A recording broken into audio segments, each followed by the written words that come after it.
沙特不等了，宣布将启动中阿大陆桥计划，把基建项目交给中国。沙特阿拉伯作为石油出口大国，能源出口对其国内经济有着极其重要的影响。近年来受到巴以冲突的影响，中东地区的局势非常复杂，沙特的海上能源运输安全面临着极大的挑战。而中阿大陆桥铁路建设成功后，该国将极大地减轻对海洋运输的依赖，进而更好地保护能源安全与稳定。今天就让我们来了解一下，观看中不要忘记点赞关注。1. 由中国基建负责的中阿大陆桥。中阿大陆桥是横跨中国、伊朗与沙特等国的交通大动脉，由双通道构成复合网络。首条线路依托中吉乌铁路延伸，以新疆喀什为起点，经吉尔吉斯斯坦与乌兹别克斯坦，最后抵达波斯湾南岸的阿巴斯港。该线路通过伊朗境内铁路网与中东地区深度衔接，形成贯穿欧亚的陆路动脉。第二条线路则整合中巴经济走廊与红海通道，从瓜达尔港起航，穿越霍尔木兹海峡进入波斯湾水域，通过拟建的跨沙特路桥连接红海沿岸的吉达港。这个耗资70亿美元的超级工程全长1472公里，将采用中国高铁技术与沙特本地化标准结合的建造模式，预计2025年启动建设，2030年前实现全线贯通。沙特之所以选择与我国合作建设这一项目，是因为中阿两国之间已经有了非常深厚的合作历史。目前两国的合作领域已经涵盖了油气资源、基础设施建设以及文化教育等多个领域。这种全方位合作使中国稳居沙特全球最大贸易伙伴地位，为战略通道建设奠定坚实基础。2. 我国帮助沙特修中阿大陆桥有何好处呢？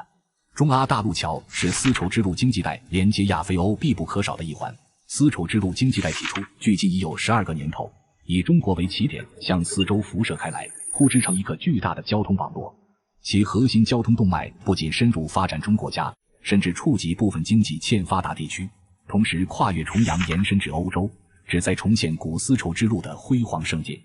中东地区作为我国战略布局中的关键一环，其横跨亚洲与非洲这两大洲的地理位置，坐拥红海、地中海、阿拉伯海及黑海等战略水域，赋予了其无可替代的战略价值。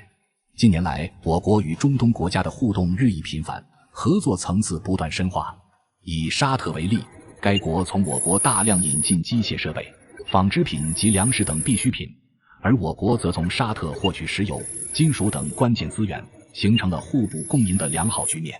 沙特在公开场合也多次强调，中国是其不可或缺的合作伙伴，尤其在石油、汽车制造及基础设施建设等领域，双方合作成果斐然，实现了互利共赢。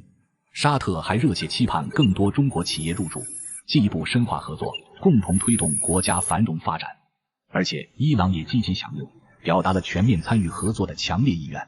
伊朗总统时隔20余年再次访华，旨在推动中伊全面合作迈上新台阶。我国则宣布将对伊朗进行高达4000亿美元的投资，覆盖交通、能源、农业、电信等10多个关键领域。伊朗虽自然资源丰富，但长期受战乱影响，基础设施薄弱。中国的加入将助力伊朗改善民生，同时促进双方贸易往来，实现石油、矿产等资源的互利出口，共创双赢新局面。3. 沙特为何着急启动中阿大陆桥计划？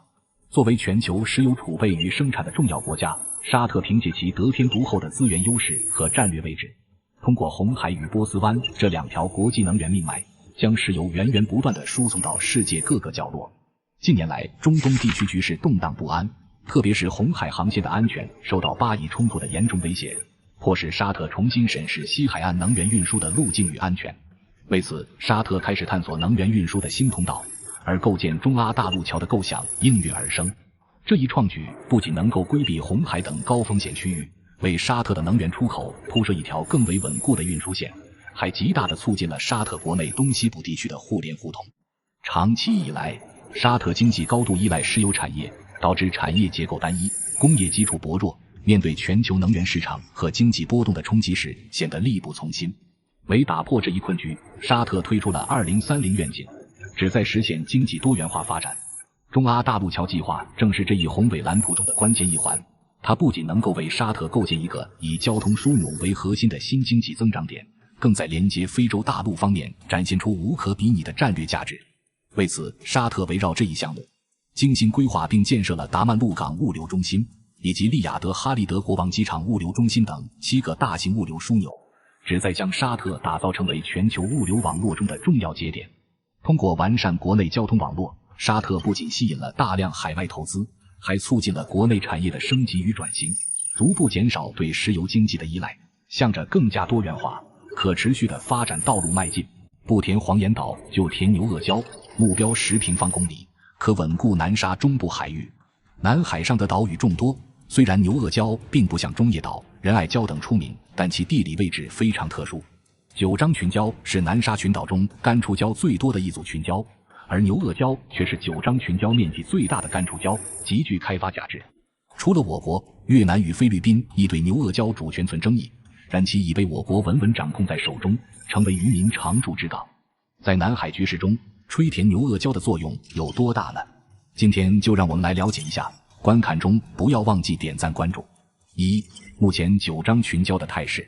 在九章群礁的20余座岛礁中，赤瓜岛、东门岛、西门礁、南门礁以及牛轭礁等关键岛礁均牢牢掌握在我国手中。目前九章群礁内仅设有赤瓜与东门2处驻军基地。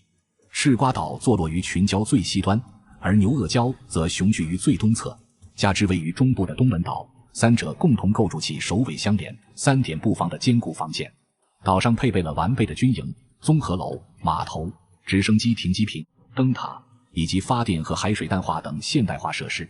牛轭礁作为九章群礁中唯一拥有西湖的半圆形环礁，其战略价值不言而喻，更是一个大型渔港，每年吸引着我国多达220艘渔船停靠。中国渔民始终是中国领土主权的坚定捍卫者。对于牛轭礁这种尚未驻军的重要礁盘，渔民们常年在此捕鱼，这无疑是一种极为有效的岛礁控制方式。以往我国对南海的方针是主权在握，搁置争议，共同开发。然而自菲律宾挑起南海仲裁案后，这一方针便不再提及。既然对方不愿共同开发，中国便决定独自进行。吹填哪里、何时种岛，皆由我国自主决定。目前南海还有几处礁盘较大的岛礁有待开发，一个是中沙群岛的黄岩岛，一个是南沙群岛的百礁，还有一个就是牛轭礁了。黄岩岛作为我国的战略王牌，将在关键时刻发挥重要作用。泊礁的礁盘虽然比牛轭礁的还要大，但它目前被越南控制着，在短期内基本无法实现吹填，而牛轭礁无疑是当前最适宜进行吹填的岛礁。2. 牛轭礁和黄岩岛。在我国辽阔的南海海域中，牛轭礁与黄岩岛占据着重要地位。牛轭礁坐落于南沙群岛的中部，是九章群礁的最东端，其礁盘形似牛轭，故而得名。牛轭礁由东西2部分构成，整体成一个锐利的夹角，犹如箭头直指东北。东西断长约 7.5 公里，南北断长约 6.5 公里，礁盘总面积超过10平方公里，是九章群礁环礁的一部分。过去菲律宾曾多次觊觎牛轭礁，但均被我国成功驱离。如今牛轭礁已在我国实际控制之下，成为南海渔民的避风良港，常年有渔船在此停泊。而黄岩岛则位于中沙群岛的最东端，是中沙群岛中唯一露出水面的岛屿。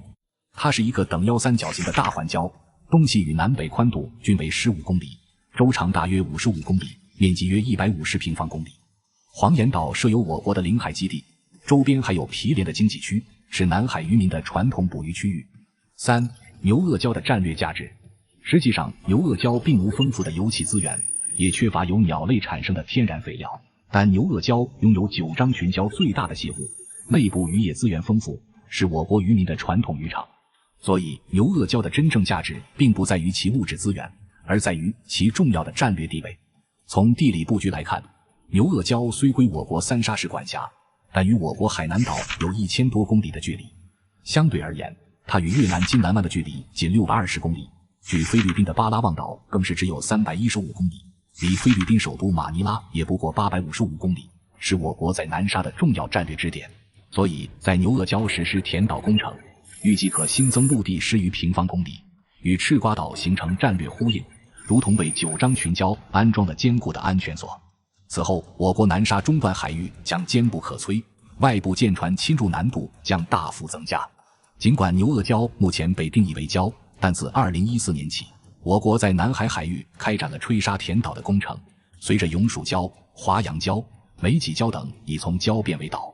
而且牛轭礁礁盘面积大，是一处天然避风港，比较适合进行吹填工作，工作量相对较小，所以牛轭礁未来也有可能从礁转变为岛，甚至可能还会成为一座导弹基地，对菲律宾和越南形成有效的战略威慑。而且如果能在此礁建立补给基地，为过往船只提供支持，那么牛轭礁将成为连接太平洋、印度洋与亚洲海域的关键节点。未来10年，内蒙古或将消失的6个县，其有你的家乡吗？近年来内蒙古的发展非常的不错，2024年的生产总值26314.6亿元，比上年增长 5.8%。比如包头、呼和浩特以及鄂尔多斯等城市，不仅在内蒙有着很重要的地位，对周边地区内的经济也有所带动。当然，内蒙境内的发展不仅仅体现在这些大城市上，在很多小的地区也有所体现。今天就让我们来了解一下，观看中不要忘记点赞关注。隶属内蒙古自治区呼和浩特市的武川县，位于内蒙古自治区中部，县境东西长约110千米，南北最宽约60千米，总面积4885平方公里，常住人口9.23万。武川县的地形由南至北逐渐低缓，东南西3面环山，山地面积达2296.7平公里，占总面积的 47%。因属中温带大陆性季风气候，年平均降水量360至366毫米之间。另外，武川县的矿产资源蕴藏量丰富，以探明储量并有开采价值的矿藏达28种，有金、铜、铁、煤炭以及锰等矿藏。此县的马铃薯、油麦与肉羊已成为全县的主导产业。武川县在2019年退出了贫困期限的序列，2024年的地区生产总值为69亿元，同比增长 6.5%。武川县是呼和浩特下辖经济强县之一，并且与呼和浩特市新城区、回民区毗邻，从地理区位上看有被社区的基础，其社区也有利于呼和浩特城市的发展。五原县是隶属于内蒙古自治区巴彦淖尔市的辖县，位于内蒙古自治区的西部区域，属中温带大陆性气候，干燥多风，降雨量少，年均降雨量仅有170毫米。五原县南北最长距离约 55.5千米，东西最长距离约82千米，总面积2503平方公里，常住人口有 21.26 万，城镇化率可达 54.19%。2024年的地区生产总值为143.40亿元，同比增长 5.8%。巴彦淖尔市的临河区城镇化进程需要更多推动力，其在面积和人口比重上不占优势，限制了发展潜力。为提升临河区城镇化率，增强其辐射力并带动周边经济发展，有设想将五原县划归临河区。隶属内蒙古自治区通辽市的开鲁县，位于内蒙古自治区的东部，因地处西辽河冲积平原腹地，其地形西高东低，境内无山，平均海拔242米。开鲁县属温带大陆性半干旱季风气候，年平均降水量341.8毫米，其东西最长122.5千米，南北最宽105千米，总面积4488平方公里，户籍人口为38.49万。开鲁县的地下矿产资源丰富，主要矿藏资源种类有石油、煤炭、粘土矿等，其中石油的储量可达1020万吨。2024年的地区生产总值为159.91亿元，比上年增长 2.3%， 经济实力在未来的发展中潜力不可估量。通辽市以科尔沁区为中心，其城镇化率较高，但科尔沁区发展空间趋于饱和。通辽市政府正探索将周边的开鲁县划入市辖区。隶属于内蒙古自治区包头市的固阳县，位于内蒙古自治区的中西部，其总面积5025平方公里，户籍总人口 19.24 万。固阳县地处阴山北麓，地势南高北低，东部高于西部，平均海拔在1300米，属中温带大陆性干旱半干旱季风气候，年平均降水量为 291.1 毫米。其境内的矿产资源比较丰富，已发现的矿产有50多种，如铁矿、锰矿、铜矿以及煤等。2024年的地区生产总值为 123.87 亿元，同比增长 9%。固阳县是距离包头市区最近的县之一，随着近些年包头城市的进一步扩大，固阳与包头同城化的趋势比较明显，未来有可能被纳入包头市辖区。位于内蒙古通辽市西南部的奈曼旗，全境东西宽68公里，南北长140公里，总面积8137.6平方公里，全其户籍人口 44.27 万。因属北温带大陆性季风气候，年降水量274毫米，奈曼旗的资源丰富，盛产玉米、水稻、葵花、荞麦等20多种无公害粮油产品。目前已探明矿藏20多种，有石灰石、金矿、铜矿以及铁矿等。2024年的地区生产总值为 154.96 亿元，同比增长 3.4%。有观点认为，奈曼旗未来很有希望撤旗设市。准噶尔旗隶属内蒙古自治区鄂尔多斯市，地处内蒙古西南部，总面积7692平方公里，常住人口 36.79 万。该旗在工业、城镇化以及创新型发展中都有着很好的发展，且境内还拥有极多的资源，主要有煤、石灰石、铁矿以及天然气等。其中煤炭总储量约544亿吨，因为地势的原因，这里的煤炭极易开采，并且质量非常的好。准噶尔旗在2014年被评为全国100强县，是鄂尔多斯市经济强旗。2024年的地区生产总值为1600.37亿元，同比增长 5.2%。该旗紧邻包头等大城市，未来的发展还是比较好的，甚至有可能撤县设市。与我国相邻，越南南北分裂的可能性为何越来越大？众所周知，越南的主体民族是京族，占其人口85%以上。然而，越南的南北民众间存在显著差异，北方与南方人之间有着一定的疏离感，这恐怕是了解越南的人都不会忽视的现象。究竟是何因素造就了南北之间的这种差异与疏离感呢？今天就让我们来了解一下，观看中不要忘记点赞关注。1、越南的基本情况。越南位于东南亚的中南半岛东南端，国土狭长，南北相距约1650公里，面积约33万平方公里，人口 1.003 亿。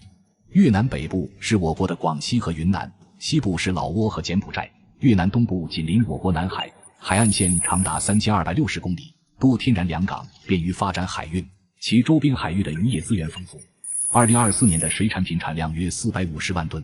越南多山地，境内 75% 是山地和高原，中部长山山脉纵贯南北，整体地势西北高，东南低，平原区分布在红河三角洲和湄公河三角洲，这里是越南主要的农业区。大米、咖啡、热带水果等是重要出口农产品。越南资源比较丰富，矿产种类超过120种，主要有煤炭38亿吨，石油44亿桶，天然气1万亿立方米，还有储量比较丰富的铁矿、铜矿、铝土矿等金属矿产。最重要的是，越南还有储量约2200万吨的稀土矿，且未经大规模开采，这些都是工业发展必不可少的资源。越南众多的劳动力是该国经济发展的重要因素，劳动人口占总人口的 69%。越南的劳动力价格低廉，且劳动人口多，暂时不会陷入老龄化危机中，加之土地成本低，吸引了大量外国企业来此建厂，所以制造业是越南经济的一大引擎。电子、纺织、机械、汽车零部件等产业已经形成了规模化产业链。越南是出口导向型经济，出口是经济重要拉动力。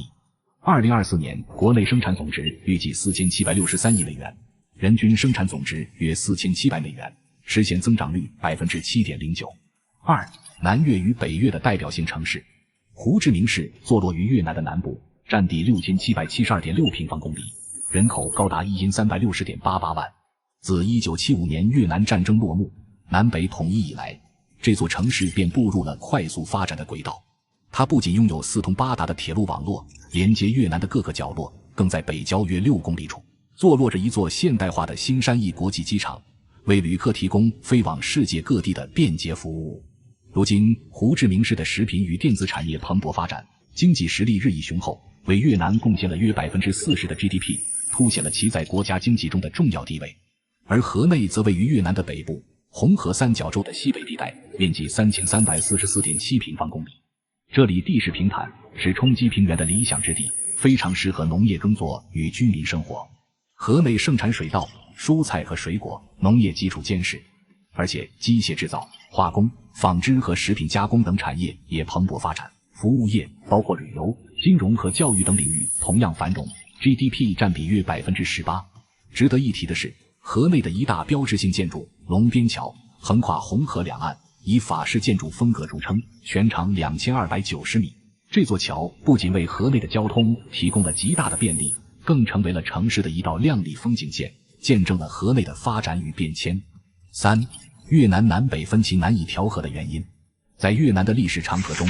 南越地区长期与西方保持着紧密的经贸联系，特别是在工业革命浪潮席卷全球的上个世纪，南越凭借其优越的港口条件，迎来了贸易的黄金时期。即便在长达10余年的内战中，这一地区的经济活力也未曾完全熄灭。1986年越南启动改革后，南越经济更是如沐春风，迅速复苏并展现出勃勃生机。在美西方资本的推动下，南越的胡志明市迅速崛起为工业重镇，纺织、低端电子产品等行业蓬勃发展。加之港口的得天独厚，南越地区对越南 GDP 的贡献率高达2/3。反观北越，在成功统一国家后，虽掌握了政权，但经济发展却未能与之同步。若能在统一后，针对南北差异制定因地制宜的政策，越南或许能避免再次陷入分裂的危机。然而，真正点燃民众怒火的是财政分配上的不公。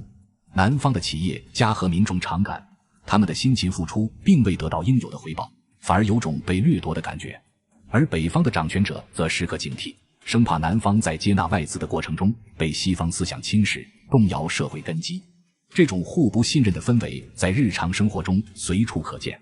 每当河内出台政策，收紧外资审批时，胡志明市的议会便会公开表示不满。中央政府在关键职位的人事安排上，若明显偏向北方，南方的企业界便会选择将资金转往新加坡，以这种无声的方式表达抗议。至于街头偶尔爆发的骚动，也早已成为人们茶余饭后的谈资。曾是新中国的直辖市，如今 GDP 跌出100强，鞍山不仅是钢都。鞍山因钢而立，因钢而兴。在1978年改革开放前期，鞍山的 GDP 位列全国第14位。当时鞍山的钢铁产业蓬勃发展，为国家建设提供了大量的钢铁等基础物资，有力地支撑了新中国工业体系的构建和经济发展。今天就让我们来了解一下，观看中不要忘记点赞关注。1. 鞍山市的基本情况。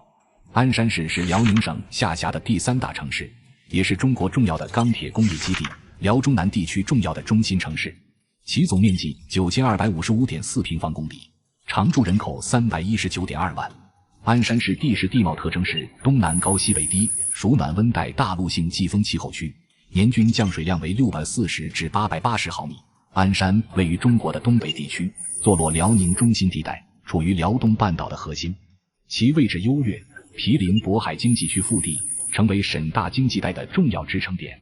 此外，它还与辽中南城市群和辽东半岛的开放区域紧密相连，扮演着连接二者的关键角色。作为沈阳都市圈的副中心城市，鞍山享有共和国钢都和中国钢铁工业摇篮的美誉，是中国钢铁工业的佼佼者。另外，鞍山盛产秀玉，世界著名的玉佛，亚洲知名的温泉，国家名胜千山以及丰富的文化瑰宝，如中华宝玉之都和祖国钢铁之都等旅游品牌，无不彰显着其独特的魅力。在文化教育方面，鞍山也蓬勃发展。辽宁科技大学、鞍山师范学院等学府的建立，为这座城市输送了源源不断的人才。同时，老六路太极拳、岫岩皮影戏、海城喇叭戏等非物质文化遗产的传承和发扬，使鞍山的文化特色走向世界。这些宝贵的文化遗产和独特的旅游品牌，共同构筑了鞍山的独特魅力。鞍山境内已发现各类矿产58余种，主要有煤炭、铁矿、铜矿、金矿以及灵煤矿等，还有较为丰富的森林资源，野生植物可达1100种，全市森林覆盖率达到 42.66%。 境内药材的蕴藏量较大，品种也较多，共有700余种。2. 鞍山经济衰落的原因。鞍山因丰富的铁矿资源与得天独厚的地理位置而备受青睐，使其成为一块宝地。在1949年至1952年的恢复期间，鞍钢炼出了640万吨钢铁，这一成就如同一颗璀璨的星在夜空中闪耀。凭借其卓越的钢铁产量和丰富的炼钢经验，鞍山被誉为钢都，并赢得了国家的大力扶持。随着国家对重工业的大力支持，鞍山迎来了黄金时期，众多厂矿建筑如雨后春笋般涌现。1953年底，工业建筑总面积已达62万平米，城市规模迅速扩大，人口激增。随着社会的飞速发展，鞍山过去以钢铁产业为主导的经济结构逐渐显露出其弊端。当改革开放的浪潮席卷而来，市场经济体制逐渐建立，鞍山这个曾经的产业霸主开始面临前所未有的挑战。钢铁产业的波动成为常态，而过度依赖该产业的鞍山仿佛将所有希望寄托于一个篮子中。一旦钢铁市场出现下滑，整个经济便遭受巨大打击。在国企改革的转型过程中，鞍山未能及时跟上时代的步伐，在产业发展的关键时刻，鞍山未能迅速调整其产业结构，从而错失了转型升级的良机。3. 鞍山如今的经济实力。鞍山作为中国重要的钢铁制造中心，钢铁产业在当地经济中占据着举足轻重的地位。其中，鞍钢集团以其强大的生产能力和先进的技术水平，成为了国内大型钢铁企业的代表。依托于钢铁产业的坚实基础，鞍山的装备制造业也得到了长足发展，特别是在机械精加工和汽车配件制造等领域，所以鞍山是名副其实的钢都。近年来，鞍山积极拓展新兴产业，如新材科技、绿色能源以及电子信息产业，以实现产业结构的多元化。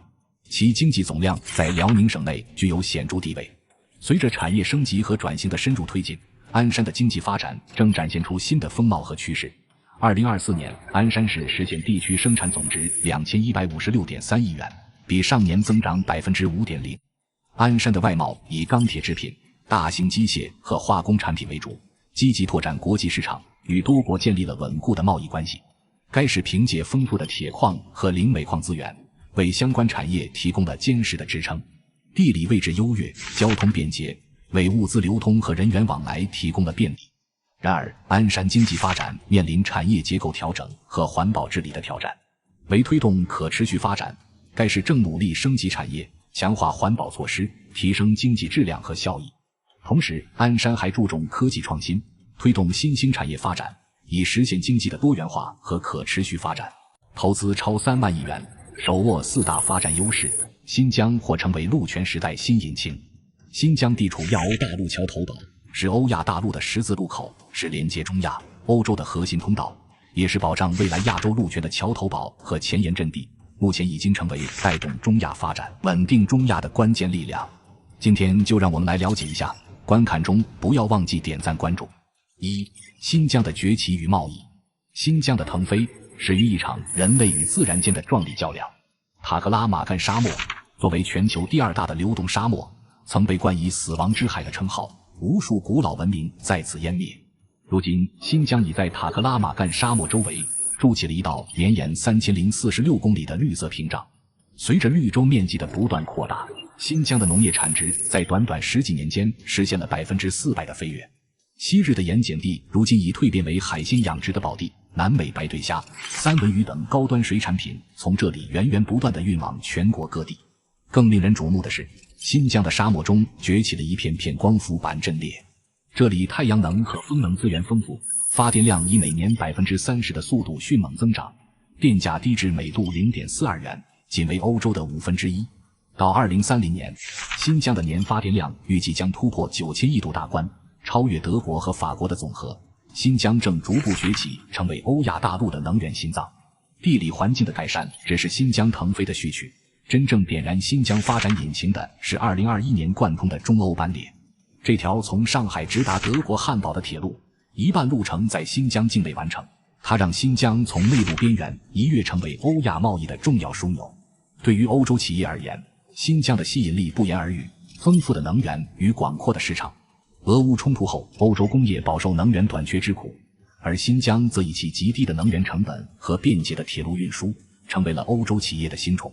荷兰运输公司埃尔布勒斯早在2009年便敏锐地捕捉到了这一商机，将中国总部从上海迁至乌鲁木齐。如今其600辆卡车专营中欧公路运输，仅需10天便可跑完6000公里的行程，成为行业内的佼佼者。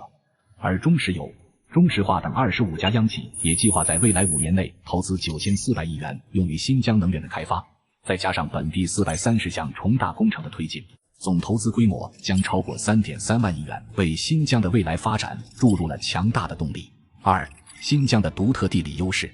新疆的战略地位绝非仅限于物流领域。在过往海运主导的时代，经济繁荣往往局限于港口城市，呈现点状分布。然而铁路的兴起却引领了带状发展的新格局，它宛如一条蜿蜒的藤蔓，将大陆的产业与人口紧密相连。2023年，中国携手吉尔吉斯斯坦与乌兹别克斯坦共同签署了铁路建设协议。新开通的铁路通道相较于传统路线，缩短了900公里的行程，极大地降低了中亚与中国之间的贸易成本。哈萨克斯坦借助这一便利，对华贸易额实现了50%的飞跃式增长。中国的新能源汽车通过霍尔果斯口岸顺利进入中亚市场，并进一步拓展至俄罗斯、土耳其等地。进入2024年前5个月的数据显示，新疆对中亚5国的农产品出口激增1倍，跨境电商交易额也增长了65%。在地缘经济层面，新疆的影响更为深远。中亚国家曾寄望于土耳其或欧洲资本，但中东战乱与俄乌冲突的爆发，让这些资本望而却步。而中国则通过新疆这一战略支点，构建了一套完善的经济操作系统，涵盖了基建、产业链以及结算体系等。喀什与霍尔果斯的经济开发区已成功吸引了纺织、电子组装等劳动密集型产业。3. 新疆或成为陆权时代新引擎。中国为拓展海外市场，主要有2大贸易路径，其一是借助东部沿海优势开展海上运输，其二则是依托西部内陆推进陆上运输，此即一带一路战略中的陆上丝绸之路经济带。该经济带自我国西部启程，穿越中亚、中东等能源丰饶之地，最终抵达欧洲这个庞大的消费市场。显然，陆上运输路线为打破海权时代的桎梏提供了新途径，它使占全球人口与能源绝大多数的亚欧大陆紧密相连，整合了沿线资源与市场，推动陆权时代的再度兴起。在此背景下，西部地区作为我国深入亚欧大陆的陆上门户，其崛起显得尤为关键。如今，新疆依托其独特的地理优势，正默默构筑一台能驱动整个欧亚大陆的强劲引擎。昔日中国沿海经济依托海权在全球贸易中崛起，而今新疆迎来新机遇，这是全球经济在海洋与陆地间重新分配的红利。唯有新疆稳立于欧亚大陆腹地，未来的经济走向才不会受制于人，而是真正掌握在中国人自己手中。